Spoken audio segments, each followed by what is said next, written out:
Hello students, welcome back to my channel A2 Tips and Tricks. இந்த வீடியோவில் நம்ம என்ன பார்க்க போகிறோம்னா காஸ்ட் அக்கௌண்டிங்கில் ப்ராசஸ் காஸ்டிங் சம்ஸ் தான் பார்க்க போகிறோம். ஓகேவா? So other exercise simple process அக்கௌண்ட்டில் சம் நம்பர் 1 பார்க்குறோம். ஓகே, ஸோ நான் ஃபஸ்ட் கொஸ்டின் ரீட் பண்ணிவிட்டு அதுக்கப்புறம் நம்ம ஆன்சர்ஸ் போயிடலாம். So first question, you are required to prepare process X account from the following details: raw materials, wages, direct materials, direct expenses, overheads are to be taken as 100% of wages. ஓகேவா? So process காஸ்டிங்னாவே நம்மளுக்கு வந்துட்டு answer format பார்த்திங்கன்னா particulars காலம், units and then rupees, 2 காலம் நம்ம போடுவோம். ஓகேவா? அதே மாதிரி பர்டிகுலர்ஸ், யூனிட்ஸ், ருபீஸ். இப்போ நம்மளுக்கு கொஸ்டினில் யூனிட்ஸ் கொடுத்துருந்தா நம்ம அந்த யூனிட்ஸ் காலமில் எழுதுவோம். யூனிட்ஸ் கொடுக்கல அப்படின்னாலும் நீங்கள் யூனிட்ஸ் காலம் மென்ஷன் பண்ணி தான் ஆகணும். ஸோ இதான் வந்து ப்ராசஸ் காஸ்டிங்கோட ஃபார்மெட். ஓகேவா? ஸோ நெக்ஸ்ட் நம்மளுக்கு கொஸ்டினில் என்ன அக்கௌண்ட் க்ரியேட் பண்ண சொல்லியிருக்காங்க? ப்ராசஸ் எக்ஸோட அக்கௌண்ட். ஸோ அப்போ நீங்கள் எழுதுகிறப்போ ப்ராசஸ் எக்ஸோட அக்கௌண்ட்டுன்னு சொல்லி மென்ஷன் பண்ணிவிட்டு அதுக்கப்புறமா தான் நீங்கள் டேப்லெட் காலமே போடணும். ஓகேவா? ஸோ ஃபஸ்ட் நம்ம இந்த சம் போட்டுடலாம். ஸோ சம் நம்பர் 1, நான் ஆல்ரெடி சொன்ன மாதிரி நம்ம என்ன அக்கௌண்ட் க்ரியேட் பண்ண சொல்லியிருக்காங்க? ப்ராசஸ் எக்ஸோட அக்கௌண்ட். ஓகேவா? So process X account, particulars காலம், யூனிட்ஸ் எழுதியாச்சு, ருப்பீஸ் எழுதியாச்சு. ஓகே, ஸோ ஃபஸ்ட்டு ஸ்டெப் என்னது? 2 ரா மெட்டீரியல்ஸ். ஓகேவா? ஸோ நம்மளுக்கு இந்த கொஸ்டினில் யூனிட்ஸ் எதுவுமே கொடுக்கல, வெறும் ருப்பீஸ் மட்டும்தான் கொடுத்துருக்காங்க. ஸோ 2 ரா மெட்டீரியல்ஸ், இதோட வேல்யூ பார்த்தீங்கன்னா 20,000. நெக்ஸ்ட்டு பாருங்கள், வேஜஸ் இருக்கா? ஸோ 2 வேஜஸ் நீங்கள் அக்கௌண்ட் எழுதுறனால 2 பை நீங்கள் மென்ஷன் பண்ணணும். வெறும் ரா மெட்டீரியல்ஸ், வெறும் வேஜஸ்ன்னு எழுதக்கூடாது. ஓகேவா? So 2 wages rupees 10,000. Okay, next என்ன கொடுத்துருக்காங்க? 2 டைரக்ட் எக்ஸ்பென்சஸ் கொடுத்துருக்காங்க. ஓகே, ஸோ 2 டைரக்ட் எக்ஸ்பென்சஸோட அமௌண்ட் எழுதிட்டு இதோட அமௌண்ட் பார்த்தீங்கன்னா 5,000. ஓகேவா? ஸோ நெக்ஸ்ட் என்ன கொடுத்துருக்காங்க? Overheads are to be taken as 100% of wages. அதாவது ஓவர் ஹெட்ஸ்க்கு நம்மளுக்கு எந்த வேல்யூவும் கொடுக்கல, அதுக்கு பதிலாக என்ன சொல்லியிருக்காங்க? வேஜஸோட 100%, அதாவது ஓவர் ஹெட்ஸோட அமௌண்ட்டும் 10,000 அப்படிங்கிறாங்க. 100% ஆஃப் வேஜஸ்னால் இந்த 10,000ஓட தான் ஓவர் ஹெட்ஸோட வேல்யூ. ஸோ 2 ஓவர் ஹெட்ஸ், இதோட வேல்யூ என்னது? 10,000. ஏன் நம்ம 10,000 எழுதுகிறோம்? 100% ஆஃப் வேஜஸ், வேஜஸோட 100% ஆன அமௌண்ட்டு தான் நம்மளுக்கு ஓவர் ஹெட்ஸோட அமௌண்ட்டு. ஓகே, ஸோ நம்மளுக்கு வேறு எந்த இன்ஃபர்மேஷனும் கொடுக்கல. ஸோ இது எல்லாத்தையும் நம்ம ஆட் பண்ணிடலாம். 20, 30, 35 and then we will get 45,000. Okay, so total add பண்ணியாச்சா? இதே தான் நம்ம இந்த சைடு பேலன்சிங் பண்ண போகிறோம். ஓகே, ஸோ 45,000, இந்த 45,000 அப்படியே எடுத்து எழுதியாச்சு. இதை நம்ம பேலன்ஸ் பண்ணுறதுனால ஸோ பை நம்மளுக்கு நெக்ஸ்ட் வேறு எந்த அக்கௌண்ட்டும் கொடுக்கல. ஸோ இந்த அக்கௌண்ட் இதோட முடிஞ்சிருச்சா? So by finished stock account. ஓகேவா? ஸோ நீங்கள் என்ன எழுதுவீங்க? By finished stock account. இதான் நம்மளோட பேலன்சிங் ஃபிகர். இந்த 45,000 நம்ம மேலே எழுதியாச்சு. ஓகேவா?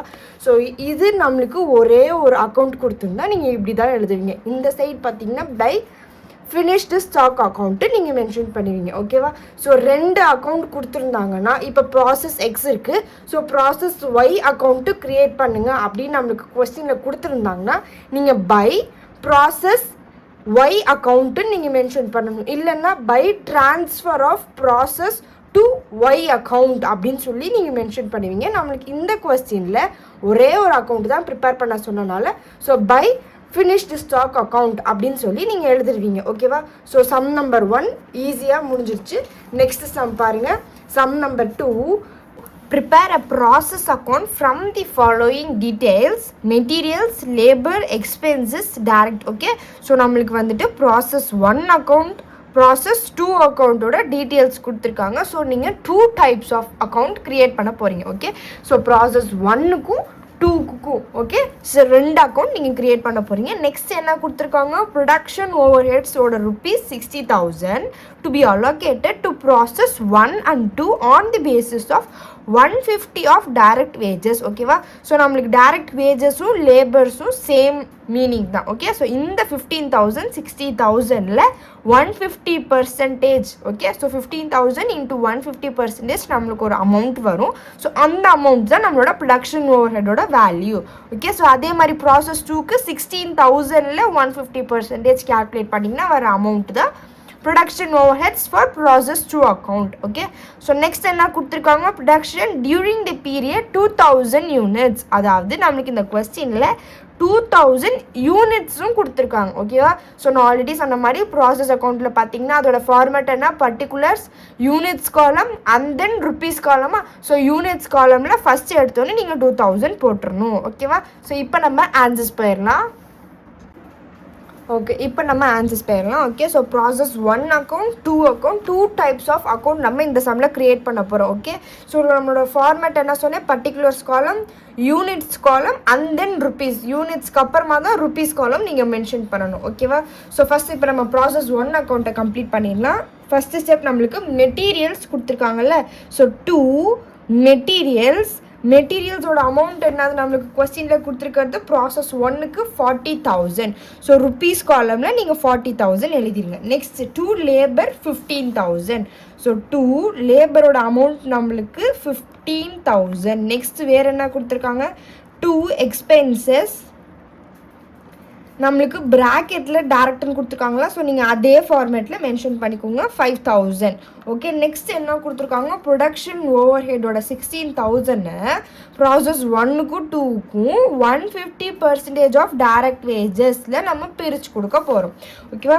ஸோ 2 ப்ரொடக்ஷன் ஓவர் ஹெட்ஸ்ன்னு மென்ஷன் பண்ணிக்கோங்க. Okay, so 2 production over heads இதோட வேல்யூவை நம்ம பிரித்து கொடுக்க போகிறோம் 150 ஆஃப் டைரக்ட் வேஜஸ்.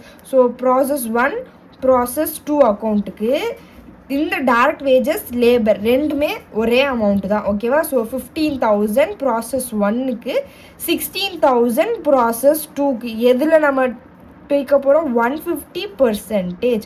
ஸோ 150%. இப்போ நம்ம கேல்குலேட் பண்ணிடுவோமா. ஸோ 15,000ல் நம்மளுக்கு 150%னா 22,500. 16,000ல் 150% 24,000. ஓகேவா? ஸோ 22,500 ப்ராசஸ் 1க்கு 24,000 ப்ராசஸ் 2க்கு. ஸோ ப்ரொடக்ஷன் ஓவர் ஹெட்டோட வேல்யூ பார்த்தீங்கன்னா 22,500. புரிஞ்சுதா? நெக்ஸ்ட் பாருங்கள், production during the periods 2,000 units அப்படின்னு கொடுத்துருக்காங்கல்ல. ஸோ இந்த 2,000 யூனிட்ஸை நீங்கள் வந்து 2 மெட்டீரியல்ஸ் இதுக்கு நேராக எழுதுவீங்க. ஏன் எழுதுகிறோம், புரியுதா? ஸோ இது நம்மளோட ஓப்பனிங் யூனிட்ஸை நம்ம கன்சிடர் பண்ணி யூனிட்ஸோட starting, so process account left சைடில் இருந்து தான் ஸ்டார்ட் ஆகும். ஸோ 2,000 யூனிட்ஸை நம்ம வந்து 2 மெட்டீரியல்ஸ்க்கு ஸ்ட்ரெயிட்டாக எழுதுவோம். ஓகே, ஸோ இது நம்மளோட ஓப்பனிங்கோட யூனிட்ஸ். ஸோ இப்போ நம்ம கேல்குலேட் பண்ணுறப்போ 2,000 இந்த அமௌண்ட்டை டேரெக்டாக கீழே எழுதியாச்சு.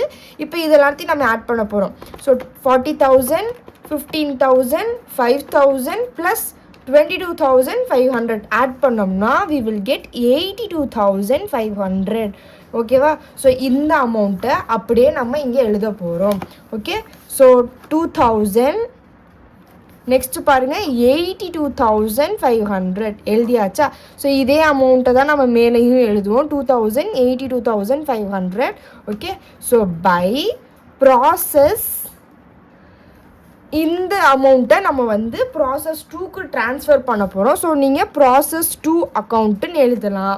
இல்லைன்னா இன்னொரு ஸ்டெப் என்ன எழுதுனா, நீங்கள் வந்து by transfer to process 2 account அப்படின்னு கூட எழுதலாம். ஓகே, ஸோ நீங்கள் வந்து இந்த 2 ஸ்டெப்பில் என்ன வேணால் எழுதலாம். ஒன்று நீங்கள் ஸ்ட்ரெயிட்டாக பை ப்ராசஸ் 2 அக்கௌண்ட்டுன்னு மென்ஷன் பண்ணலாம், இல்லைனா பை ட்ரான்ஸ்ஃபர் டு ப்ராசஸ் 2 அக்கௌண்ட்டுன்னு எழுதலாம். நெக்ஸ்ட்டு பார்த்தீங்கன்னா பெர் யூனிட் வேல்யூ கேல்குலேட் பண்ணணும். 82,500 டிவைடட் பை 2,000 என்ன வேல்யூ, 41.25. So 82,500 divided by 2,000 is equal to 41.25 per unit. ஓகேவா? So rupees 41.25 per unit. So எல்லா ப்ராசஸ் அக்கௌண்ட்லேயும் பெர் யூனிட் வேல்யூவை நீங்கள் ஃபைண்ட் அவுட் பண்ணணும். இது ஒரு இம்பார்ட்டண்ட்டான ஒரு ஸ்டெப். நீங்கள் பெர் யூனிட் வேல்யூ கால்குலேட் பண்ணலைன்னா உங்களுக்கு ஸ்டெப் மார்க்கில் ரெடியூஸ் பண்ணுவாங்க. ஓகேவா?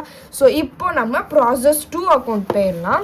ஸோ ப்ராசஸ் 2 அக்கௌண்ட் வந்துட்டு இந்த ப்ராசஸ், அதாவது நம்ம இங்கே எழுதியிருக்கோம் பார்த்தீங்களா ப்ராசஸ் 2 அக்கௌண்ட்டுன்னு. ஸோ இதை ஃபஸ்ட்டு எழுதுனதுக்கு அப்புறமா தான் நம்ம மெட்டீரியல்ஸ் லேபர்லாம் மென்ஷன் பண்ணணும். ஓகேவா? ஸோ ப்ராசஸ் அக்கௌண்ட் என்னன்னா கண்டினியூஸாக அந்த ப்ராசஸ் நெக்ஸ்ட் ப்ராசஸ்க்கு அதோடது வந்து கண்டினியூ ஆகிட்டே போகும். ஸோ ப்ராசஸ் 2 அக்கௌண்ட் பார்த்தீங்கன்னா ப்ராசஸ் 1ல் இருக்கிறதையும் இன்க்ளூட் பண்ணி தான் ஸ்டார்ட் ஆகுமே. ஸோ ஃபஸ்ட்டு பார்த்தீங்கன்னா ப்ராசஸ் 1 அக்கௌண்ட்டு நீங்கள் இதில் எழுதுவீங்க. ஓகே? ஸோ இதிலிருந்து ப்ராசஸை நம்ம இங்கே எடுத்துக்கிறோம். ஸோ இதை வந்து நீங்கள் ப்ராசஸ் 1 அக்கௌண்ட்டுன்னு மென்ஷன் பண்ணி, ஸோ 2000 யூனிட்ஸ், இது பார்த்தீங்கன்னா ருப்பீஸில் பார்த்தீங்கன்னா 82,500. ஓகேவா? ஸோ இந்த அமௌண்ட்டை நம்ம இங்கே ட்ரான்ஸ்ஃபர் பண்ணுறோம். நெக்ஸ்ட்டு தான் நம்ம வந்து மெட்டீரியல்ஸ்லாம் எழுதுவோம். ஸோ மெட்டீரியல்ஸ் ஃபார் ப்ராசஸ் 2க்கு பார்த்தீங்கன்னா நம்மளுக்கு 6,000. So 6,000 value எழுதிருங்க. நெக்ஸ்ட்டு பாருங்கள் 2 லேபர் அமௌண்ட் கொடுத்துருக்காங்க. ஸோ 2 லேபர் இதோட வேல்யூ பார்த்தீங்கன்னா 16,000. ஓகேவா? நெக்ஸ்ட்டு பாருங்கள் 2 எக்ஸ்பென்சஸ் கொடுத்துருக்காங்களா? ஸோ 2 எக்ஸ்பென்சஸ் டேரெக்டுன்னு மென்ஷன் பண்ணியிருக்கனால நீங்களும் டேரெக்டுன்னு போட்டுக்கோங்க. ஸோ 3,000. நெக்ஸ்ட் நம்ம என்ன பார்த்தோம்? ப்ரொடக்ஷன் ஓவர் ஹெட்ஸா? ஸோ 2 ப்ரொடக்ஷன் ஓவர்ஹெட்ஸ், இது பார்த்தீங்கன்னா நம்ம ப்ராசஸ் 2க்கு 24,000 நம்ம ஆல்ரெடி ஃபைண்ட் அவுட் பண்ணியாச்சு. ஸோ 24,000. ஓகே? ஸோ இப்போ இந்த 2,000 நீங்கள் டேரெக்டாக அப்படியே கீழே கொண்டு வந்துடுங்க. இப்போ இந்த வேல்யூஸை நம்ம ஆட் பண்ண போகிறோம். 82,500, 6,000 + 16,000, 3,000 and 24,000, we will get 1,31,500. ஓகேவா? ஸோ இந்த அமௌண்ட்டை அப்படியே நம்ம இங்கே ஃபார்வேர்ட் பண்ண போகிறோம். ஓகே? ஸோ 2,000. ஓகே? நெக்ஸ்ட் என்ன அமௌண்ட் இருக்குது? 1,31,500. இது அமௌண்ட்டை தான் நம்ம இப்போ மேலே எழுத போகிறோம். 2,000, 1,31,500. நம்மளுக்கு இந்த கொஸ்டினில் வெறும் 2 அக்கௌண்ட்ஸ் தான் க்ரியேட் பண்ண சொல்லியிருக்காங்க. ஸோ இங்கே வந்துட்டு பை ஃபினிஷ்டு ஸ்டாக் அப்படின்னு எழுதுவீங்க. ஓகேவா? ஸோ ஃபினிஷ்டு ஸ்டாக் இதோட பெர் யூனிட் கண்டுபிடிச்சிருவோமா? 1,31,500யும் 2,000யும் டிவைட் பண்ணுறது தான் நம்மளோட per unit value. 1,31,500 divided by 2,000. நம்மளோட பெர் யூனிட் பாருங்கள் 65.75 per unit. Okay? So per யூனிட்டை நீங்கள் எழுதணும் வித் ருப்பீஸ் சிம்பிள். ஓகேவா? ஸோ நம்மளோட பெர் யூனிட் பார்த்தீங்களா 65.75 பெர் யூனிட். ஓகேவா? ஸோ ஏன் நம்ம இங்கே ஃபினிஷ்டு ஸ்டாக் எழுதுறோன்னா நம்மளுக்கு ப்ராசஸ் 2ஓட அக்கௌண்ட் முடிஞ்சிருச்சு. இப்போ இதே கொஸ்டினில் நம்மளுக்கு ப்ராசஸ் 3 அக்கௌண்ட்டும் கண்டுபிடிக்க சொல்லியிருந்தாங்கன்னா நீங்கள் இங்கே எழுதுவீங்க பை ப்ராசஸ் 3 அக்கௌண்ட்டுன்னு எழுதலாம். இல்லைன்னா பை ட்ரான்ஸ்ஃபர் டு ப்ராசஸ் 3 அக்கௌண்ட்னு எழுதிட்டு ப்ராசஸ் 3 அக்கௌண்ட் எழுதுகிறப்போ இந்த வேல்யூவை ஃபஸ்ட்டு எழுதிட்டு தான் மெட்டீரியல்ஸ் லேபர் வேல்யூவில் எழுதுவீங்க. ஓகேவா? ஸோ இந்த சம்ஸில் ஏதாச்சும் டவுட்ஸ் இருந்துச்சுன்னா கமெண்ட் செக்ஷனில் கேளுங்க. நம்ம ரிமைனிங் சம்ஸில் நெக்ஸ்ட் வீடியோவில் பார்க்கலாம். ஓகே? ஸோ தேங்க்ஸ் ஃபார் வாட்சிங். Subscribe for more videos.